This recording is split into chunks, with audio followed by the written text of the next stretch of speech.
আমি উপস্থিত আছোঁ মাজুলীৰ চামগুৰি সত্ৰত আৰু ঐতিহাসিক মুখাশিল্পই হৈছে চামগুৰি সত্ৰৰ ঐতিহ্য আৰু পদ্মশ্ৰী সন্মানেৰে বিভূষিত হোৱা ডক্টৰ হেমচন্দ্ৰ গোস্বামী দেৱে নিজৰ মুখেৰে এই মুখাশিল্পৰ বিষয়ে কি ক'লে আমাৰ আগত আহকচোন এবাৰ শুনো কি কৈছে তেখেতে।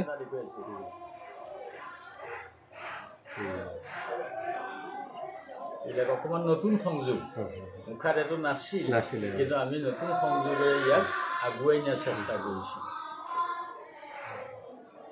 এয়া হ'ল বনোৱা 1 2 3 4 5 বাঁহৰ সজা প্ৰথম ষ্টেপটো এইটো। তাৰপিছত কাপোৰ দি পেলাই কুমাৰ মাটি দি ঢাকি তাৰপিছত ওপৰত গোবৰ কুমাৰ মাটি মিহলাই চেপ দি চেপটো যেতিয়া হ'ল তাৰ ওপৰত আকৌ কাপোৰ মাৰি সেই যি চতুৰ্থ পঞ্চমত ৰঙেৰে এখন মুখা কাপ মুখত পিন্ধিব পৰা হৈ যায়। গতিকে এইটো হ'ল পৰ্যায়টো আৰু এইবিলাক জানি আপোনালোকে আৰু যথেষ্ট আগবাঢ়িছে। আপোনালোকৰ শ্ৰদ্ধা আৰু আপোনালোকৰ এই হেৰিয়াত এইবিলাক আমি দিল্লীত প্ৰথম প্ৰাইজ আনিছে আপুনি।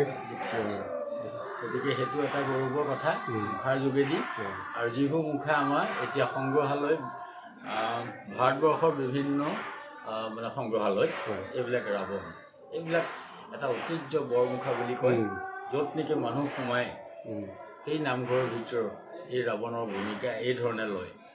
এইবিলাক হেৰাই যাব ধৰিছে। গতিকে এইবিলাক যাতে হেৰাই নাযাওক তেনেকুৱাকৈ এয়া উত্তৰ প্ৰদেশত দিয়া হৈছে। উত্তৰ প্ৰদেশ ডাঙৰ এটা মিউজিয়াম যিটো ৰিচাৰ্চ চেণ্টাৰ তাত এয়া ৰাৱণৰ মুখা নৰসিংহৰ মুখা কুম্ভকৰ্ণৰ মুখা এই ঐতিহ্য শিল্পবিলাক তাত ৰক্ষা কৰিছে। ঠিক সেইধৰণে ভাৰতবৰ্ষৰ বিভিন্ন জেগাত আছে আৰু ঠিক সেইধৰণে আমাৰো তেনেকৈ প্ৰদৰ্শনী হৈ গৈছে বিদেশ লণ্ডনত মুখাৰ প্ৰদৰ্শনী প্ৰথমখন 2016 কৃষ্ণ ইণ্ডিয়া গাৰ্ডেনৰ আছাম নামাকৰণে আৰু তাতে হৈ গ'ল য'ত আমাৰ এই অসমৰ বস্ত্ৰখন আছে বৃন্দাবনী বস্ত্ৰ। গতিকে এই তাতো আছে।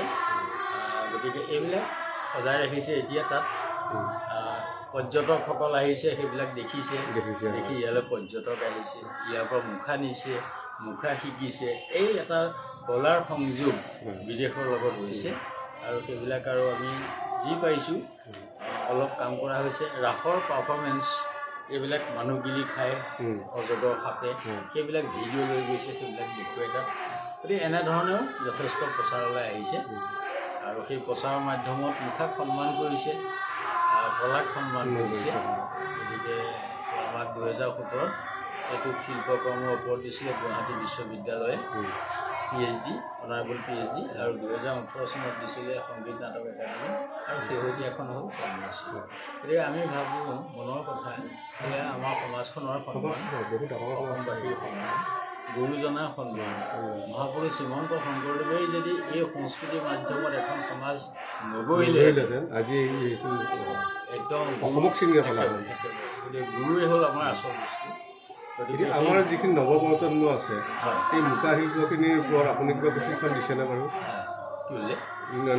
নৱপ্ৰজন্ম যিখিনি আছে আমাৰ ল'ৰা ছোৱালী সেইখিনি মানে এই মুখা শিল্পখিনিৰ ওপৰত সিহঁতক যথেষ্ট দিয়া হৈছে আৰু যাৰ কাৰণে আপুনি শুনি ভাল পাব।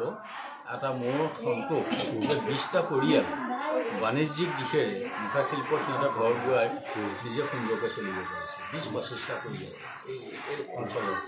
গতিকে সেইটো এটা সামান্য হ'লেও তেওঁ এটা নিযুক্তি বুলি আমি ধৰিব পাৰিছোঁ। গতিকে মুখাৰ ব্যৱহাৰটো ভাওনাৰ উপৰি মুখাৰ ব্যৱহাৰ মানুহৰ ঘৰত সজাব পৰা মুখাৰ ব্যৱহাৰ আপোনাৰ আমাৰ বিদেশী পৰ্যটকে লৈ যোৱা ইত্যাদি কৰোঁতে তেওঁলোকে সুন্দৰকৈ নিজে মুখাৰ ওপৰত চলিব পাৰিছে। সেইটো এটা ভাল লগা কথা। এইবিলাক পিন্ধিব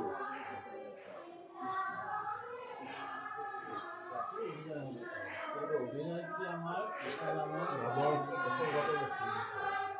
মই কালি ৰাতি আকৌ মোক মাতিলে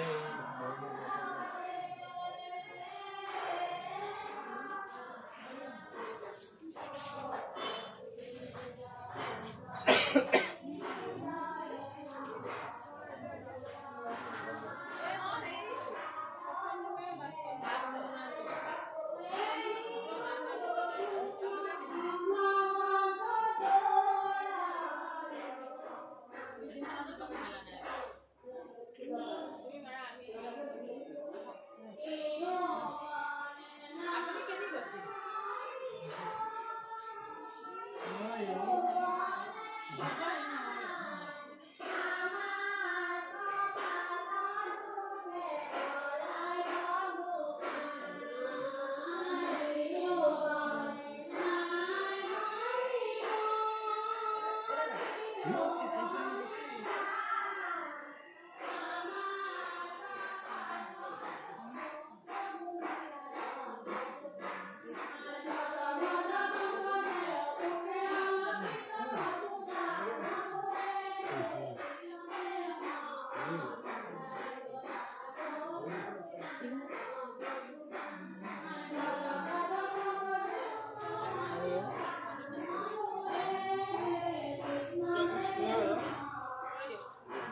মাজুলীৰ এই চামগুৰি সত্ৰত এক আগৰ পৰাই পৰম্পৰা ঐতিহ্য আছে।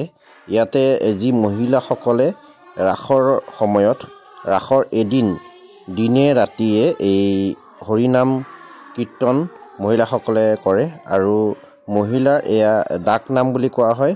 শ্ৰীকৃষ্ণৰ প্ৰতি সমৰ্পিত কৰি সমূহ মহিলাই আহি ইয়াতে নাম প্ৰসংগ কৰে। এই নাম প্ৰসংগ দৃশ্য আপোনালোকক কিছু দেখাম, আপোনালোকে চাই থাকক।